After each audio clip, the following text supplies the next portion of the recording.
आज शनिवार का दिन है, जिस दिन अपन इस दरिद्रता से मिलने के लिए पीपल के पेड़ के नीचे आए हैं। हिंदू धर्म में ये दिन पीपल के वृक्ष के लिए पूजनीय होगा।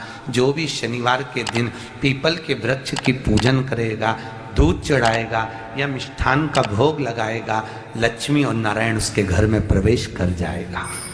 लक्ष्मी और नारायण उसके घर में प्रवेश करेगा। इसलिए नियम बनाया। कौन से दिन का? शनिवार। लक्ष्मी जी बोली, नारायण आपने तो एक दिन का वार लिख दिया। शंकर जी ने 7 वार बनाए हैं, रविवार, सोमवार, मंगल, बुध, गुरु, शुक्र और शनि। ये शिव जी ने बनाया। अब एक दिन आपने अपना बना लिया, बाकी के दिन अगर कोई इस पीपल के वृक्ष के नीचे आएगा और यहाँ तो दरिद्रता बैठी है, तो उसका क्या होगा? भगवान नारायण बोले, सुन दरिद्रता, तेरे से एक विनती है, अगर कोई भी मनुष्य इस पीपल के पेड़ के नीचे अगर 7 दिन में आता है और उसके हाथ में अगर कोई सामग्री होती है तो तू उसके घर में प्रवेश नहीं करेगी। नियम है पीपल के वृक्ष का, या तो पानी का लोटा लेकर जाओ, कुंकू का चोपड़ा लेकर जाओ, शक्कर लेकर जाओ, या पेड़ के नीचे चींटी को डालने के लिए आटा ले जाओ, पर खाली हाथ पीपल के वृक्ष के नीचे कभी मत जाओ, कभी नहीं जाओ। खाली हाथ जाओगे तो दरिद्रता तुम्हारे घर में प्रवेश करेगी। दरिद्रता उठकर खड़ी होकर बोली, नारायण तुमने अपनी मनमानी करी है, एक दिन मुझे भी मेरा चाहिए। भगवान ने कहा, बोल कौन सा दिन चाहिए? दरिद्रता कहती है, रविवार के दिन इस पीपल के वृक्ष के नीचे मैं दिन भर नृत्य करूं, इसमें रहूं, और जो यहाँ आए रविवार को मैं उसके घर में प्रवेश करूं। भगवान ने कहा, ठीक है। दरिद्रता, रविवार का दिन एक ऐसा दिन रहेगा जिस दिन तू इस पीपल के वृक्ष के नीचे नृत्य करेगी, और जो आएगा इस पीपल के वृक्ष के नीचे तो उसके साथ प्रवेश करेगी। मैंने तुझे वर दिया। इसलिए हमारे यहाँ केवल पीपल का वृक्ष अगर दीवार में भी लग जाता है ना, किसी की फैक्ट्री की दीवार में, किसी के घर की दीवार में पीपल का वृक्ष अगर लग जाता है, पीपल का पौधा लग जाता है, उसको कितना भी तोड़ लो वो वापस लग जाएगा। फिर तोड़ोगे फिर लग जाएगा।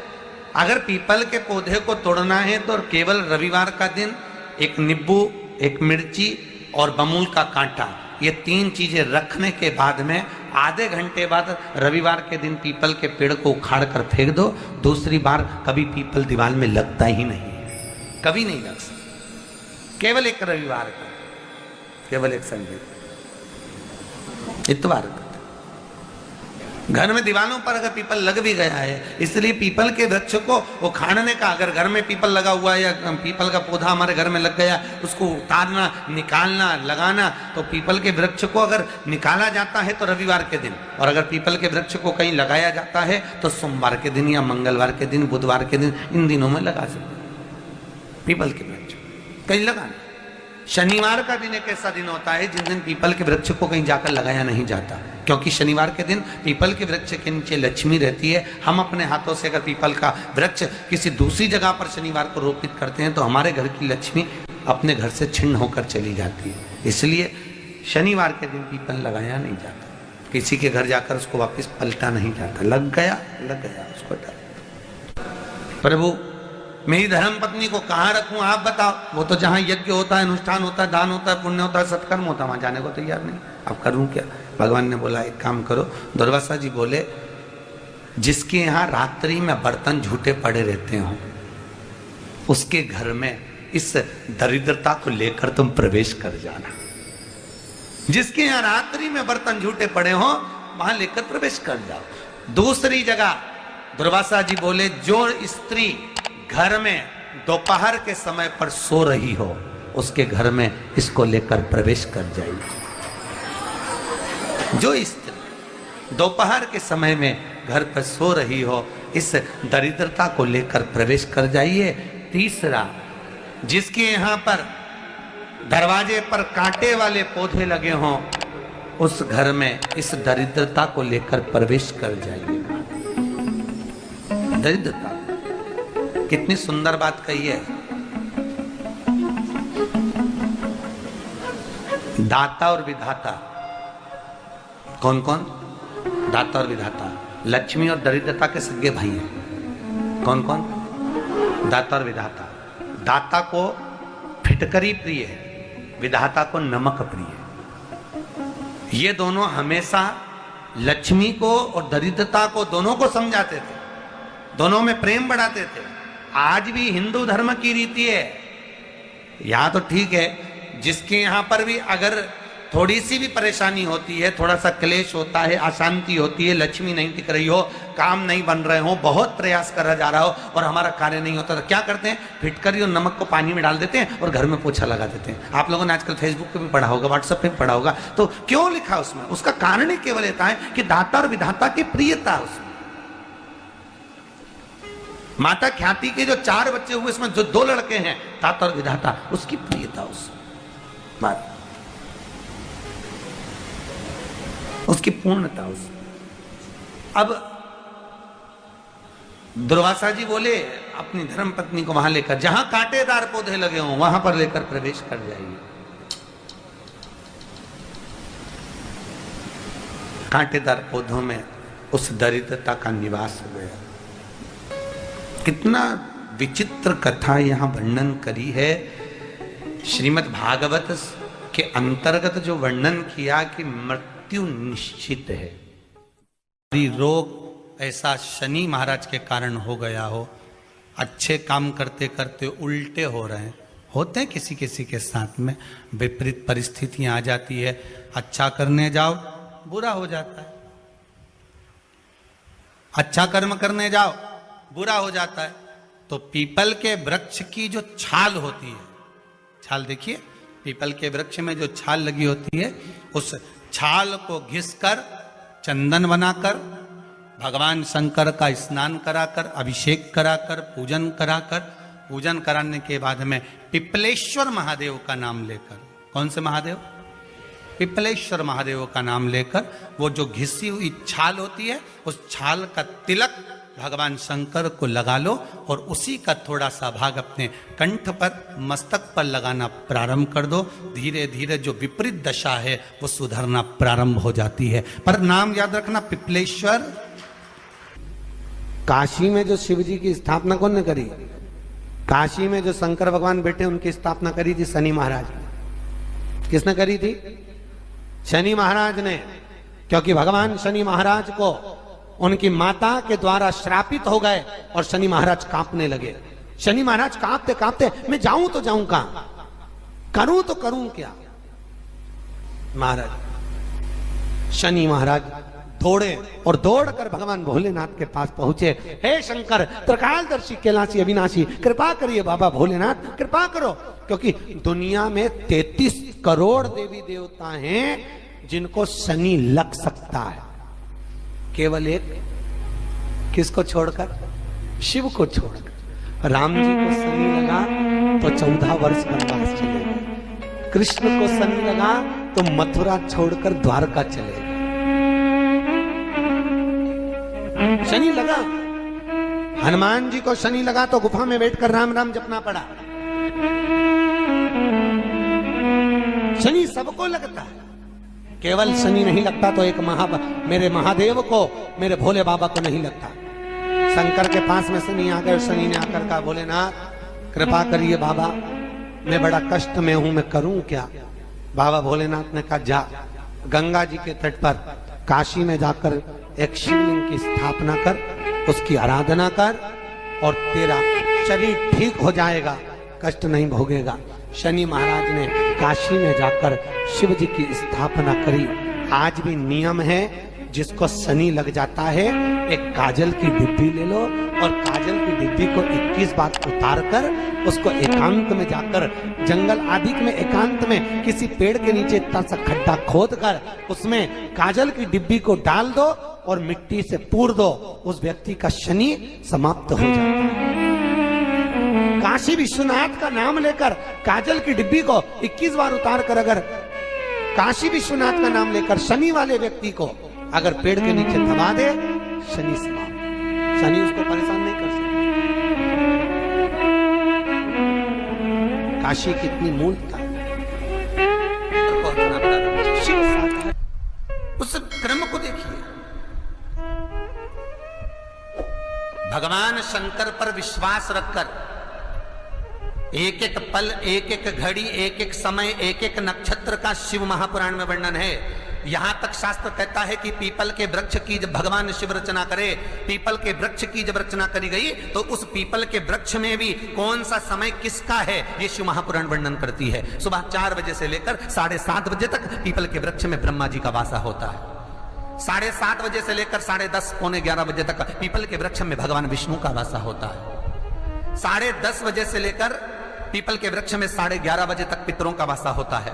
11:30 बजे से लेकर 12:30 बजे तक पीपल के वृक्ष में आहूतों का वासा होता है। 12:30 बजे से लेकर शाम को 4 बजे तक पीपल के वृक्ष में वासुकों का वासा होता है। 4 बजे से लेकर शाम को 7:30 बजे तक पीपल के वृक्ष में शंकर का वासा होता है। 7:30 बजे से लेकर 9:30 बजे तक पीपल के वृक्ष में कुबेर का वासा होता है।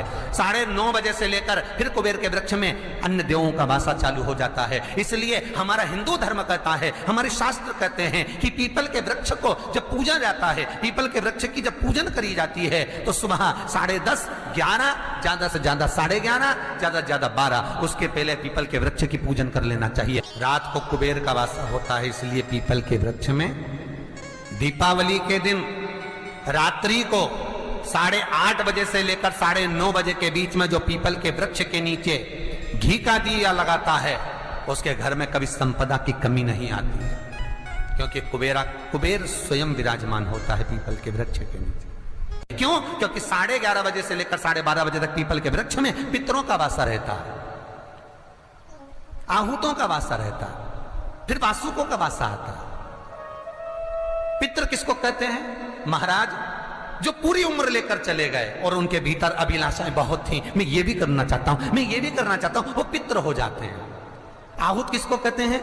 जिस माता के गर्भ में बच्चा जन्म ले और मर जाए, या 6 महीने का गर्भ धारण करने के बाद अवर्षण हो जाए, जीव पड़ने के बाद 6 महीने के बाद अगर बच्चा गर्भ में भी शांत हो जाता है, कुंवारी अवस्था में शांत हो जाता है, जिसका विवाह नहीं हुआ ऐसा बच्चा जब शांत हो जाता है, अधोगति में कोई मर जाता है, सुसाइड कर एक्सीडेंट में किसी भी रूप में मर जाता है तो वो आहूत कहलाता है। शनिवार के दिन जो पीपल के वृक्ष में सरसों के तेल का दीप लगाता है उसको शनि कभी परेशान नहीं करता। एक बात हमेशा ध्यान रखिएगा, मान लो अगर कोई भारी रोग ऐसा शनि महाराज के कारण हो गया हो, अच्छे काम करते करते उल्टे हो रहे हैं, होते हैं किसी किसी के साथ में, विपरीत परिस्थितियां आ जाती है, अच्छा करने जाओ बुरा हो जाता है, अच्छा कर्म करने जाओ बुरा हो जाता है। तो पीपल के वृक्ष की जो छाल होती है, छाल देखिए, पीपल के वृक्ष में जो छाल लगी होती है, उस छाल को घिसकर चंदन बनाकर भगवान शंकर का स्नान कराकर, अभिषेक कराकर, पूजन कराने के बाद में पिपलेश्वर महादेव का नाम लेकर, कौन से महादेव?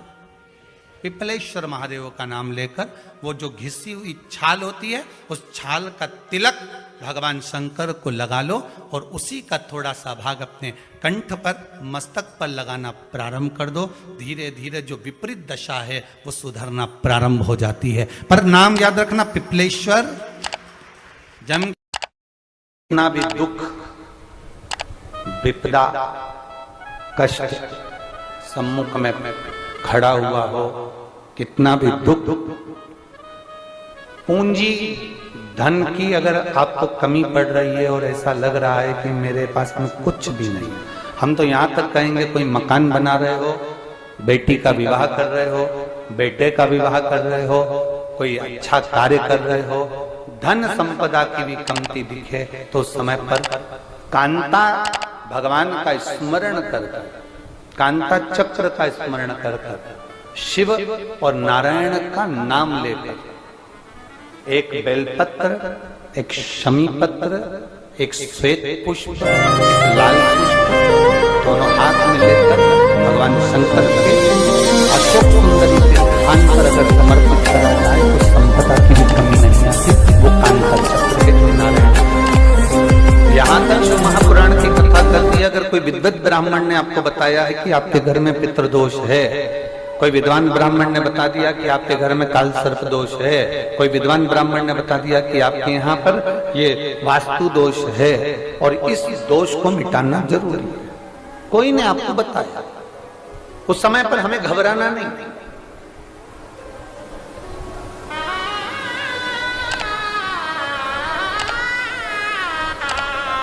उस समय में घबराने का क्रम नहीं है। कहते हैं पीपल का जो जल झड़ता है पीपल के वृक्ष से, आप लोगों ने कभी देखा है कि नहीं देखा, वो हमको नहीं मालूम।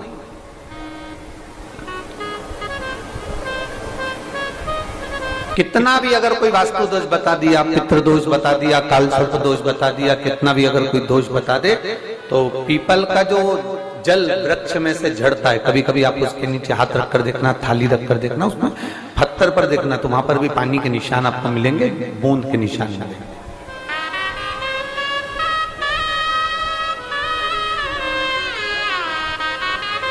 मात्र उस पीपल के वृक्ष के जल की एक बिंदी, एकमात्र बिंदी,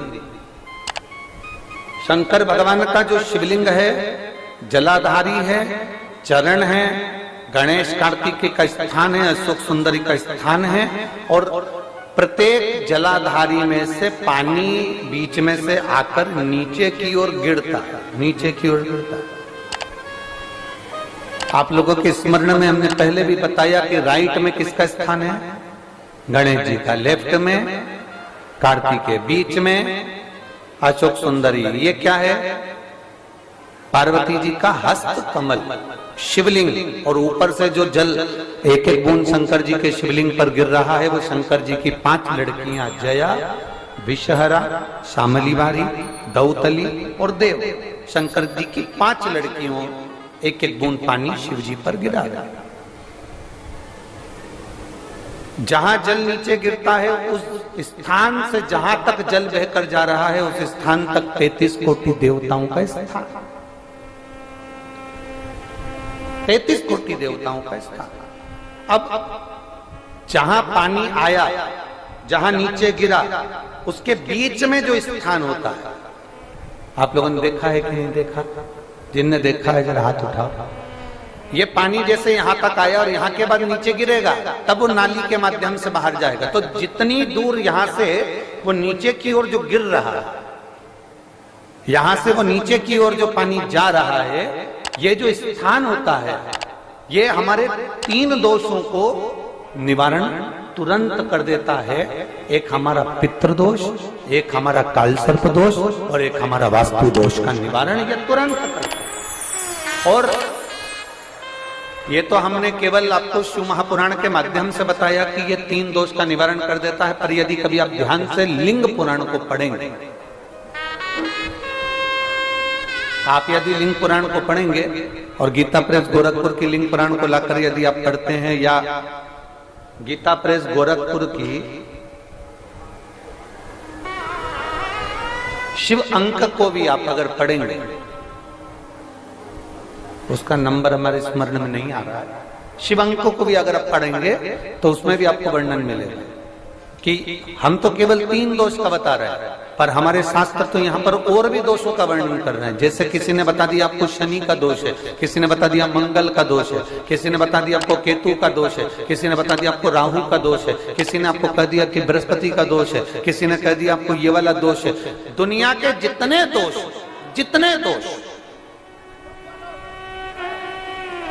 पीपल के वृक्ष के झड़ता हुआ जल की एक बूंद का स्पर्श, भले वो सूख गई हो, उसका एक स्पर्श मात्र जहां पानी नीचे की ओर गिर रहा है, उतनी परिधि, उतनी जगह के बीच में जहां से पानी गिरता है, बस उस स्थान पर अगर वो उंगली अपना नाम और गोत्र का स्मरण कर कर भी लगा दी जाए और एक लोटा जल चढ़ा दिया जाए, तो ये जितने दुनिया के दोष हैं वो अपने आप समाप्त हो ही जाते हैं। शंकर की भक्ति का है मूल में बोल बम का नारा है। और अच्छे से समझ लो, जरा ध्यान में आ जाए आप लोगों के।